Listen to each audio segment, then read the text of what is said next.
మన ఎజెండా అని చెప్పేసి నేను హిందూని అని చెప్పుకునేటువంటి ఒక వ్యక్తి, ప్రపంచ యాత్రికుడు, మన హిందూ దేవతలను దుర్భాషలాడుతూ ఈ మధ్యకాలంలో చాలా పెట్టిపోతున్నాడు. చూశారు కదా మీరు. ఏంటంటారు ఆయన దాని వెనుకున్న ఎజెండా ఏంటి అసలు? వాడు వెనుకున్న ఎజెండా ఏంటంటే, నేను ఇందాక చెప్పాను కదా, పెంపకం ఒకటి, అలాగే వాడు తిరిగినటువంటి దేశాలు, వాడు తిరిగినటువంటి కల్చరు. అంటే వీళ్ళకి ఎవరికి నేను భగవద్గీత పట్టుకుంటున్నాను, నేను ఇది పట్టుకున్నాను, నా చేతిలో ఎప్పుడు ఉంటాయి. నేను ఇందాక చెప్పాను కదా, పులి మేకతోలు కప్పుకొని తిరిగింది అన్నట్టుగా, లేదంటే మేక పులితోలు కప్పుకొని తిరిగింది అన్నట్టుగా. అక్కడికి వెళ్ళినా పులి లటక్కన బఠానీ వేసుకున్నట్టు వేసుకుంటుంది. ఏది మేక పులితోలు కప్పుకొని వెళ్ళినా, అట్లాగే పులి మేకతోలు కప్పుకొని వెళ్ళినా కూడా చల్లాచెదరైపోతాయి. ఎందుకంటే దాని నైజం ఏంటనేది పసిగట్టేస్తాయి. ఎందుకంటే స్వజాతి లక్షణాలు స్వజాతిగా ఉంటుంది, విజాతి లక్షణాలన్నీ వేరేగా ఉంటాయి. సో వీడు కూడా ఉండేది ఏంటి అని అంటే, ఇతగాడికి దేశం అంటే భక్తి ఉన్నా, వాళ్ళ పట్ల అతనికి ఇది ఉన్నా, అతని వీడియోలు చూడండి, ఇతనిది ద్వంద్వ వైఖరి, ఊసర వెళ్ళే లాంటి వాడు. ఎప్పటికప్పుడు ఆ నాటకం ఆడడం ఏంటో వాడికి బాగా తెలుసు. ఎందుకంటే వాడి వీడియోస్ కూడా అట్లాగే అట్రాక్ట్ చేసుకున్నాడు కదా, బూతులు మాట్లాడడం, బూతులు తిట్టడం, ఇవన్నీ కూడా. ఇతగాడికి 2 మిలియన్ 3 మిలియన్ సబ్స్క్రిప్షన్ ఉందంటే నేను ఆశ్చర్యపోయానమ్మా. పోనీ ఇతగాడు ఏమన్నా ఏ దేశానికైనా సరే వెళ్ళి మన దేశం గురించి అక్కడ ఎవరికైనా ఎడ్యుకేట్ చేశాడా, మన కట్టుబొట్టు గురించి గొప్పతనంగా చెప్పాడా అంటే ఏ ఒక్క వీడియోలోనూ లేదు. ప్రతి వీడియోలోనూ ఆ దేశంలో పేదరికం ఉంటే అసలు ఆ దేశాన్ని విపరీతంగా జాలి కొలిపేటట్టు, ప్రపంచ దేశాలన్నీ సింపతైజ్ అయిపోయేటట్టు గొప్పతనం మాట్లాడతాడు.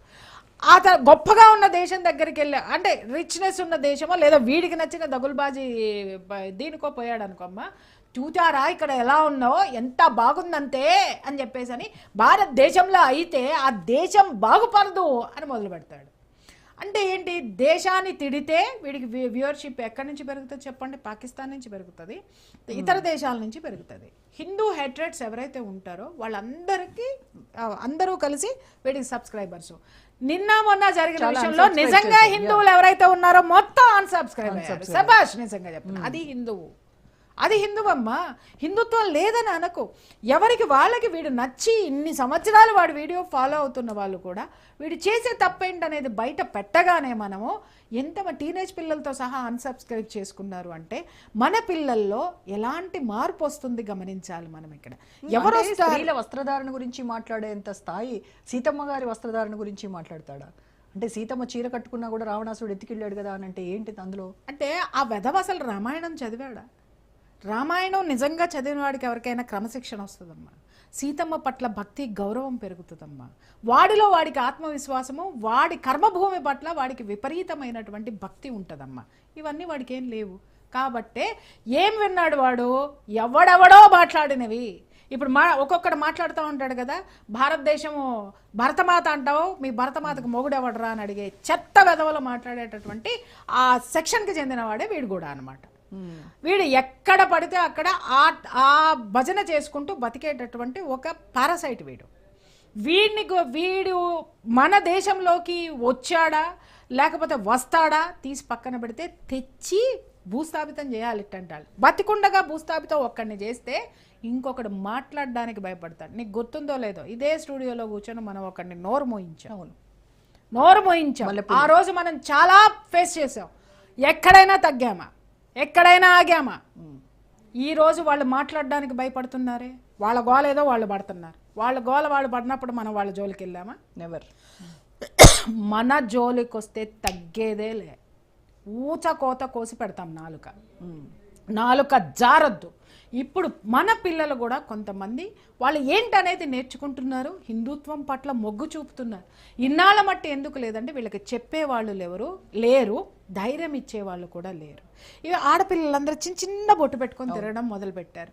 ఎందుకు పెద్ద బొట్టు పెట్టుకుంటే పక్కన అమ్మాయి అంటది, ఏంటే ముత్తైదులాగా అట్లా పెట్టుకో, చీ ఏంటది, చీ అనగానే దవడ పళ్ళు రాలబెట్టి కొట్టిందనుకో టీచరు, ఇంట్లో అమ్మ కొట్టిందనుకో మూసుకొని పెద్ద బొట్టు పెట్టుకొని వస్తుంది. అర్థమైందా? ఇవన్నీ ఎలా అయిపోయినాయి అనంటే, ఈ చీ అనేటటువంటి అమ్మాయికి బొట్టు విలువ తెలియదు. ఎందుకంటే కుటుంబంలో చెప్పలా తప్పెవరిది? చెప్పని మనది. ఇంతమంది ఉన్నారు. మొన్న కూడా మన గిరిధర్ గారు ఒక మంచి మాట చెప్పారు. ఇంతమంది ప్రవచనకారులు ఉన్నారు, ఇంతమంది పీఠాధిపతులు ఉన్నారు. వీళ్ళందరూ ఉండగా కూడా భారతదేశంలో ఇంకా ఎందుకు ఇది జరుగుతుందంటే చాలామంది సమర్థించుకుంటారు, మేము ఇలా చేయడం వల్ల మత మార్పిళ్ళు ఆపాము అంటారు. మత మార్పిడిలో ఆపింది ఎంత పర్సంటేజ్? అసలు హిందువుని హిందువుగా ప్రొజెక్ట్ చేసుకొని అసలు వెళ్లకుండా కాదు, గర్వాపసి మనం ఎప్పుడు తీసుకొని వస్తాము, ఇది ఉద్యమం కింద పెట్టుకోవాల్సిన అవసరం ఉంది. అదే హిందువులు అందరూ భక్తులు కాదు అని చెప్పేసి చెప్పారు ఆయన ఎంత బాగా చెప్పారంటే, హిందువులు వేరు భక్తులు వేరు. ఇప్పుడు ఎవరైతే ఉన్నారో గుళ్ళకి వెళ్ళేవాళ్ళు, గోపురాలకు వెళ్ళేవాళ్ళు, పొడిచేళ్ళు కొనుక్కునే వాళ్ళు, పట్టుపంచలు వేసుకునే భక్తులు. హిందువు అనేటటువంటి వాడు అమ్మవారి గుండెల మీద తన్నితే ఆ రోజే వాడిని భూస్థాపితం చేసేయాల్సింది, చెయ్యలా. మళ్ళీ అక్కడ మొన్న ప్రభుత్వమే బంజారా హిల్స్లో పెద్దమ్మ టెంపుల్ని అసలు ప్రాణ ప్రతిష్ఠ చేసిన విగ్రహాన్ని రాత్రికి రాత్రి నేర్పెడితే ఎవరొచ్చారమ్మా? ఏ హిందూ వచ్చారు? పాప ఆ కాలనీ వాసులు మాలాంటి వాళ్ళము వెళ్ళి అక్కడ చేస్తే తప్ప అయ్యో అక్కడ నేను మాట్లాడినందుకే వాళ్ళందరూ మనోభావాలు దెబ్బతిని కొన్ని గొంతుకులు బాగా లేచినాయి. ఏవే అంట, ఉసే అంట, ఇన్ని మాట్లాడినటువంటి కల్చర్లెస్ బ్రూట్స్ అందరూ మాట్లాడారు. మరి నేను అడిగిన దానికి సమాధానం చెప్పండి. అక్కడ అమ్మవారిని ప్రాణ ప్రతిష్ఠ చేసినటువంటి అమ్మవారిని అక్కడి నుంచి తొలగిస్తే వీళ్ళు ఎందుకు నోరిప్పలేదు, ఎందుకు మాట్లాడలేదు? మరి మాట్లాడతారు కదా పొద్దున్నే, అమ్మమ్మమ్మ ఇంట్లో ఉన్న అమ్మవారి పువ్వు కింద పడిందా అమ్మో అని భయపెట్టేస్తారు.